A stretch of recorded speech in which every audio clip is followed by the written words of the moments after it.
Ketika aku meninggalkan dapur dengan tangan Freida di tanganku, pelayan yang sebelumnya sedang menunggu di luar.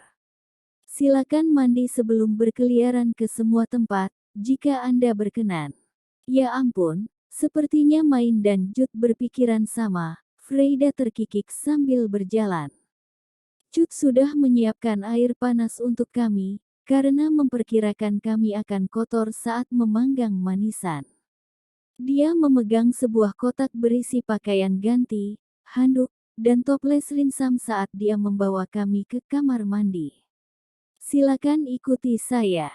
Mataku melebar saat melihat Jude berjalan menuruni tangga. Kantor Beno memiliki tangga menuju ke atas, jadi fakta bahwa ada tangga di rumahnya menuju ke toko tidak mengejutkan sama sekali. Tetapi apakah tidak apa-apa bagiku untuk pergi ke sana sendiri?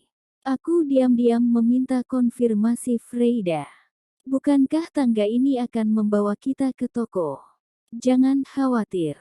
Jude melewati pintu lantai pertama yang menuju ke toko dan terus turun. Setelah mencapai ruang bawah tanah, kami menemukan dua pintu. Salah satunya adalah pintu yang dibuat dengan indah dan dihias dan satu lagi adalah pintu biasa. Jude membuka pintu yang didekorasi dan kami masuk ke dalam. Itu mengarah ke sebuah ruangan dengan lantai yang begitu hangat sehingga aku bertanya-tanya apakah ada pemanas di bawahnya atau tidak. Ada dua bangku kayu besar dengan kain tersebar di atasnya. Mereka tampak seperti bangku pijat. Nah, tolong lepas sepatu dan pakaian kalian. Tampaknya ruangan itu adalah ruang ganti pijat. Atas desakan Jude, aku menanggalkan pakaianku.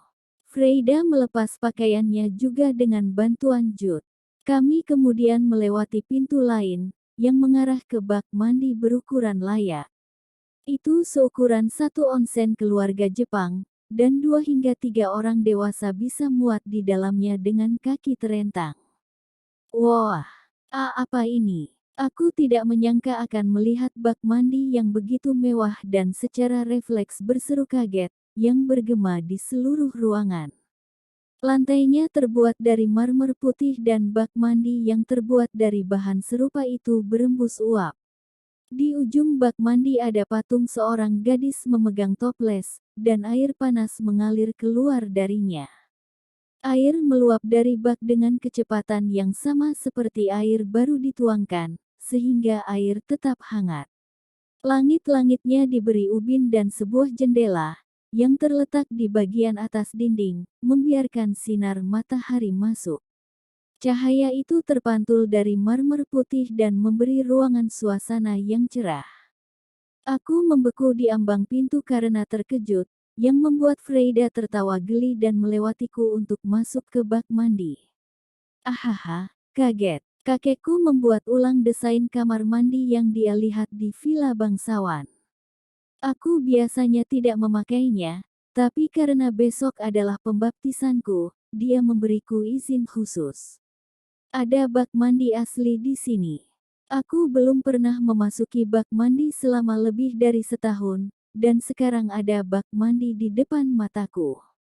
Dan itu lebih besar dan lebih dihiasi daripada bak mandi dunia lamaku. Desainnya datang dari negara lain, dan tampaknya menjadi populer di kalangan bangsawan karena kesehatan dan kecantikan mereka. Jude memasuki ruangan dengan masih mengenakan pakaiannya. Celemeknya, terbuat dari bahan yang lebih keras yang dibuat untuk menyerap air, berguna untuk membungkus roknya dan mempertahankannya.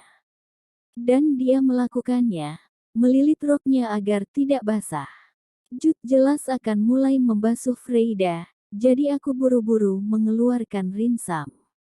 Jude, tolong gunakan ini saat membersihkannya. Kamu tinggal kocok sedikit, dan aku menjelaskan cara menggunakan rinsam, tapi Jude hanya menatap Freida dengan ekspresi bermasalah.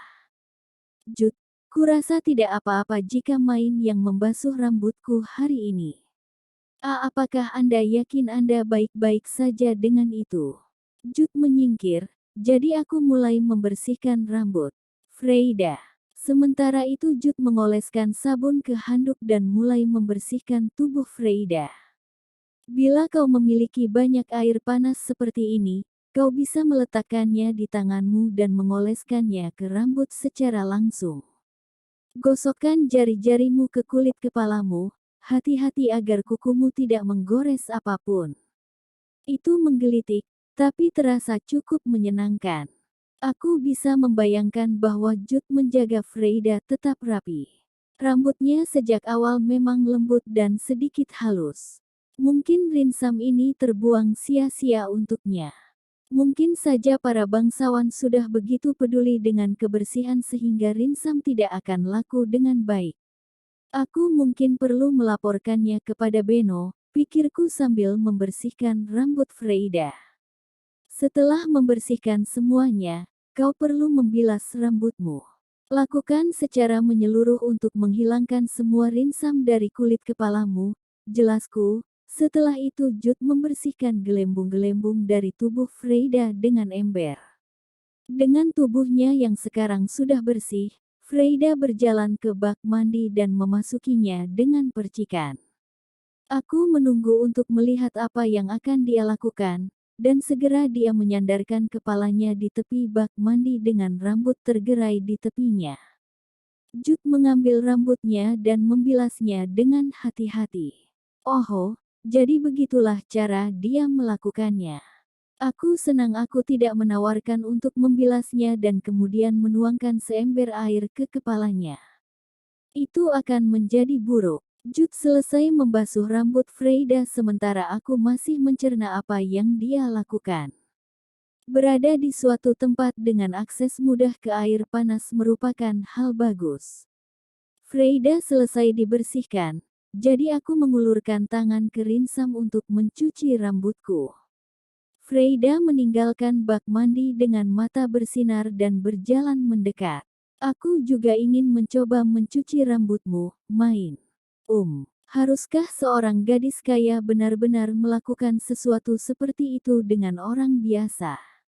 Aku melirik Jude untuk melihat reaksinya. Dia menghela nafas pelan dan duduk di sebelahku juga. Baiklah, Nona. Kita bisa membersihkannya bersama. Aku ingin berlatih menggunakan rinsam ini juga. Dia bilang latihan, tapi aku yakin maksudnya dia ingin berada di sana untuk memandu Freida sebelum dia membuat kesalahan. Aku berhutang nyawa padamu, Jude. Jari-jari kecil dan besar mengusap kepalaku saat mencuci rambutku bersama-sama. Rasanya geli, tapi aku tidak bisa membiarkan diriku tertawa. Aku menahannya. Rambutmu sangat bagus dan lurus, Main. Ini agak menjengkelkan karena sulit diikat dengan tali. Itu sebabnya aku menggunakan susuk rambut. Sangat aneh melihat rambut terbungkus susuk setelah kamu menyebutkannya. Yah, itu adalah pilihan terakhirku. Aku hanya tidak punya hal lain yang bisa aku lakukan. Setelah rambutku cukup bersih, Jude menyerahkan sisanya kepada Freida dan mulai membasuh tubuhku.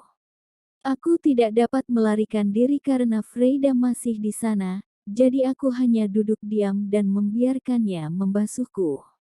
Dan sekarang kamu sudah bersih, Main. Freida terdengar puas, melepaskan rambutku setelah menggosok semuanya dengan baik.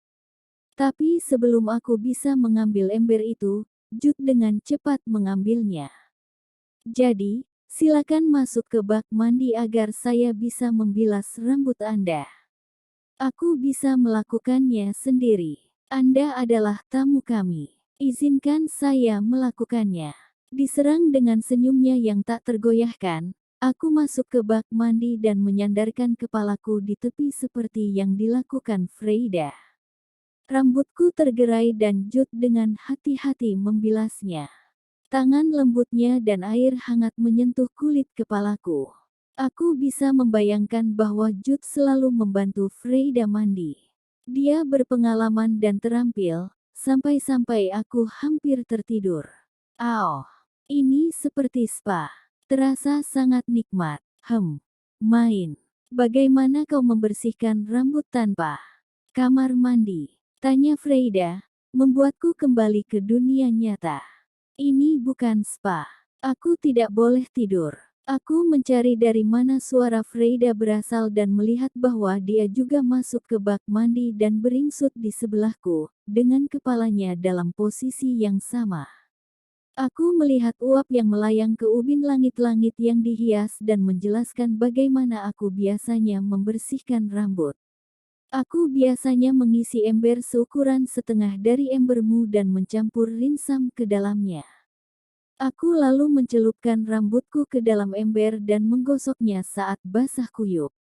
Setelah selesai, aku menyekanya dengan kain beberapa kali untuk mengeluarkan cairannya sebelum menyisir rambutku. Rinsam perlu cukup diencerkan sehingga beberapa yang tinggal di rambutku tidak akan menjadi masalah, dan aku perlu menyekanya dengan handuk untuk sebanyak mungkin menghilangkannya. Itulah satu-satunya cara untuk bertahan hidup di lingkungan tanpa banyak air panas. Hidupku akan jauh lebih mudah dengan kamar mandi seperti ini. Apakah kamu pemilik rinsam ini, Main? Tidak, aku menjual semua hak kepada Beno. Dia pasti akan segera memasarkannya. Begitu. Freyda sepertinya ingin mengatakan sesuatu, tapi sebelum dia bisa, Jud selesai membilas rambutku. Apakah itu cukup? Yah, terima kasih. Rasanya luar biasa. Aku duduk untuk mengucapkan terima kasih dan Jud berdiri. Kalau begitu saya pamit untuk mempersiapkan sesuatu setelahnya. Nikmati mandinya, kalian berdua. Setelah melihat Jud meninggalkan kamar mandi, aku tenggelam ke dalam air sampai ke bahuku. Aku memercikkan air panas ke wajahku dan menghela napas panjang. Fuoh, ini surga, jelas surga. Ya ampun, Main, lihat senyum itu. Apakah kamu sangat suka mandi? Tentu saja, aku akan mandi di sini setiap hari jika aku bisa. Memiliki cukup air panas untuk berendam seperti ini seperti mimpi bagiku. Aku mengangguk keras dengan senyum lebar, tapi Freyda sepertinya tidak begitu senang. Apakah kau tidak menyukai bak mandi ini, Freyda?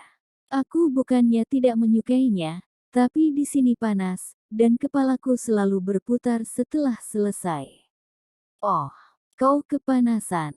Kamu mungkin harus meninggalkan bak mandi lebih cepat, jawabku secara refleks dan Freyda berkedip karena terkejut. Tapi aku hanya di sini tidak lama seperti saat aku ada di bak mandi normal. Air di bak biasa menjadi dingin dengan sangat cepat, tapi patung itu menuangkan air panas baru ke sini terus-menerus, jadi kamu akan kepanasan dan merasa tidak enak jika kamu tinggal di sana dalam waktu yang lama.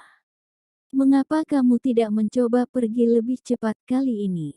Aku pikir aku akan melakukannya.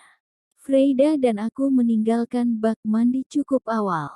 Atau setidaknya, itu masih awal dari sudut pandangku, tapi sepertinya Freyda melakukan pemanasan dengan cukup baik.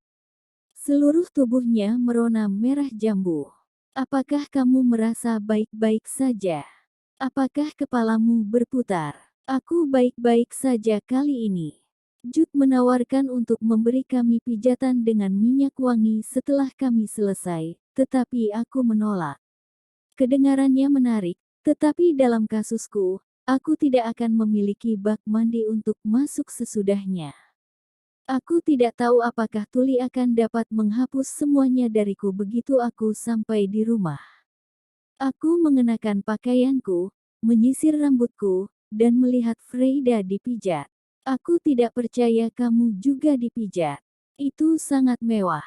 Aku sendiri tidak terlalu menyukainya, tapi kakekku bilang bahwa aku harus terbiasa dengan itu begitu aku bergabung dengan kaum bangsawan. Oke, Freyda tidak terlalu suka mandi atau pijat, tapi dia tetap melakukannya sebagai latihan saat dia perlu bergabung dengan kaum bangsawan. Hidupnya akan berjalan sangat berbeda tergantung pada apakah dia terbiasa dengan hal-hal ini atau tidak ketika saatnya tiba. Itu masuk akal. Kau harus terbiasa dengan mereka karena kau memiliki kesempatan. Latihan dan pengalaman akan membuat perbedaan besar dalam jangka panjang. Itu sebabnya rumah kami banyak meniru villa para bangsawan. Aku bertanya-tanya mengapa rumah Corina sangat berbeda dari rumah ini, tetapi sekarang aku tahu bahwa itu bukan hanya hasil dari guildmaster yang lebih kaya. Makanan, kamar mandi, perabotan, dan sebagainya semuanya memiliki harga yang lebih tinggi sehingga Freida bisa terbiasa menjalani kehidupan seorang bangsawan. Dia pasti sangat menyayangimu, kan? Dia berinvestasi untuk masa depan. Kakek melakukan banyak hal untuk memastikan bahwa tokoku di distrik bangsawan berjalan dengan lancar dan usahanya selama ini tidak sia-sia. Freida mengerutkan bibirnya, tampak sedikit tidak senang. Dia mungkin benar, tetapi sulit bagiku untuk mengatakan bahwa dia akan melakukan semua itu tanpa cinta. Mimpimu adalah memiliki toko, bukan? Dia mendukung impianmu. Dan ketika dia memesan jepit rambut, dia tampak seperti seorang kakek yang akan memberikan dunia untuk cucunya. Benarkah? Aku ingin tahu apakah Freida kesepian. Dia tidak bisa sering keluar karena penelanannya, dan sembuh berarti terikat kontrak dengan bangsawan. Dengan masa depannya yang disegel sebagai selir bangsawan, dia harus hidup dalam persiapan untuk hidup di lingkungan yang tidak cocok untuk berteman. Dia membutuhkan kekuatan dan kecerdasan yang diperhitungkan untuk bertahan hidup dalam masyarakat bangsawan dan dia perlu mempelajari semua yang diperlukan untuk menjalankan toko sebelum mencapai usia dewasa. Tidak ada keraguan bahwa dia menghabiskan setiap hari untuk belajar. Tidak ada rencana baginya untuk hidup demi dirinya sendiri. Kehidupan, masa depan, dan harapan keluarganya tidak diragukan lagi memberikan tekanan besar di pundaknya yang masih muda. Belum lagi meskipun uang yang mereka keluarkan untuknya, keluarga Freida mengharapkan pengembalian investasi di masa depan, jadi dia tidak bisa terlalu mengandalkan mereka. Mungkin itu sebabnya dia sangat bergantung padaku. Kami berdua mengidap penelanan, mencelupkan jari kaki kami ke dalam perdagangan sebelum pembaptisan, dan menurut Lutz, kami bahkan memiliki kemiripan ketika kami akan gila karena hobi kami. Tidak salah lagi bahwa kami lebih mirip daripada rata-rata pasangan anak kecil. Mungkin semua itu yang membuatnya ingin aku menjadi bagian dari hidupnya. Luar biasa, main. Rambutku jadi halus sekarang. Aku hanyut dalam pikiran sampai pijatan selesai, dan Freida, sekarang sudah kembali mengenakan pakaiannya, mengacak-acak rambutnya dan menjerit kaget. Cut juga terlihat senang saat dia menyisir rambut Freida. Benar, ternyata cukup bagus. Aku senang kalian berdua menyukainya, aku harap itu adalah hadiah terima kasih yang cukup baik untuk alat sihir. Ya ampun, main. Kamu membayar alat itu. Aku tidak pantas untuk menerima hadiah di atas itu. Aku tersenyum pada jawaban Freida yang sangat mencerminkan seorang pedagang, dan menggelengkan kepalaku. Aku berterima kasih padamu karena aku mau. Jika Guildmaster tidak mengumpulkan alat-alat sihir itu untukmu, aku tidak akan bisa membelinya dengan uang yang kumiliki. Setelah mandi santai kami selesai, kami kembali ke atas dan mencium sesuatu yang enak di dapur.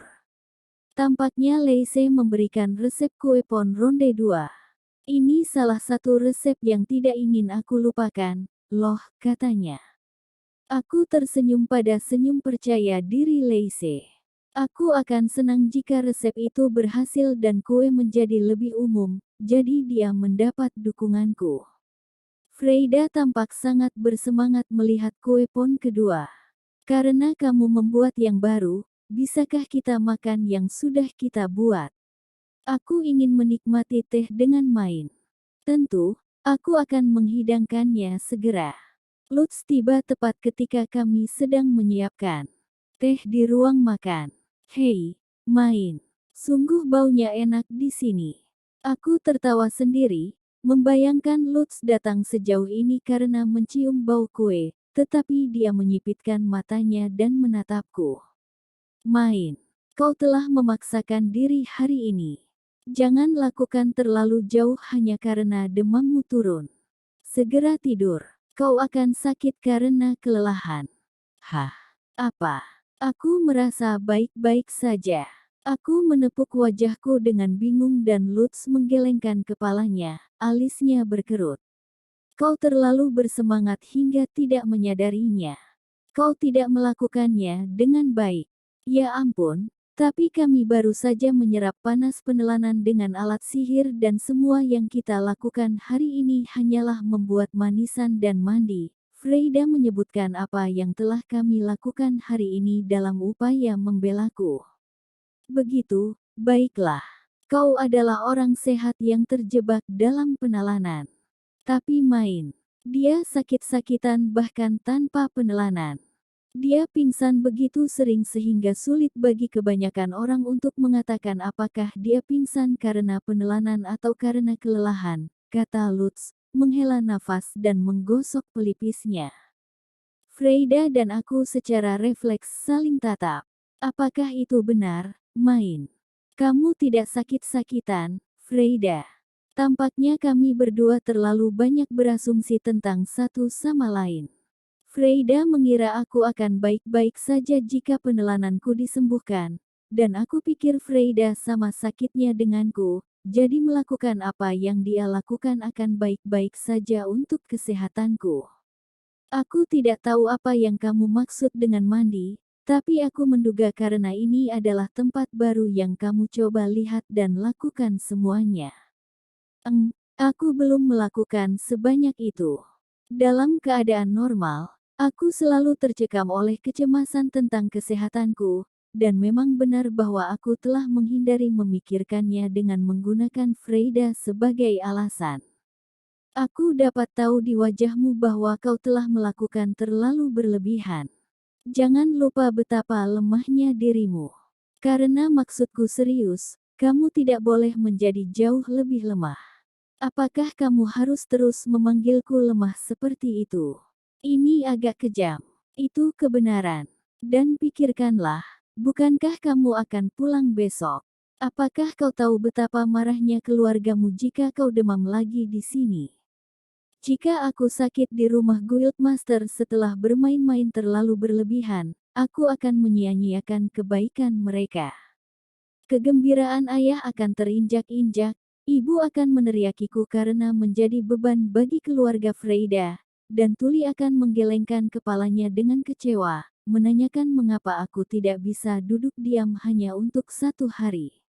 Oh tidak, aku mengerti maksudmu. Aku tidak bisa membiarkan dia jatuh sakit lagi di bawah perawatanku. Main, silakan istirahat untuk sisa hari ini, mengerti?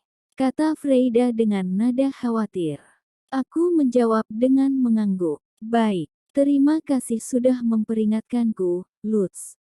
Dan, Freida, maaf, tapi bisakah kamu berbagi beberapa kue pon dengan Lutz? Ya tentu saja. Jut, tolong bawa main ke kamarnya. Begitu aku memasuki kamar tamu dan naik ke tempat tidur, aku langsung merasakan bahwa aku sangat lelah. Seluruh tubuhku terasa berat dan jauh lebih panas daripada yang bisa dijelaskan dengan mandi. Ini pertama kalinya aku memasak di bawah tekanan kuat dan mandi air hangat secara konsisten dengan tubuh ini, jadi aku tidak mengerti batasan diriku. Aku terkesan Lutz bisa menyadarinya begitu saja. Seharusnya aku bisa memperkirakan dia akan bisa tahu. Pada saat selimut lembut telah menghangat karena panas tubuhku, aku sudah tertidur lelap.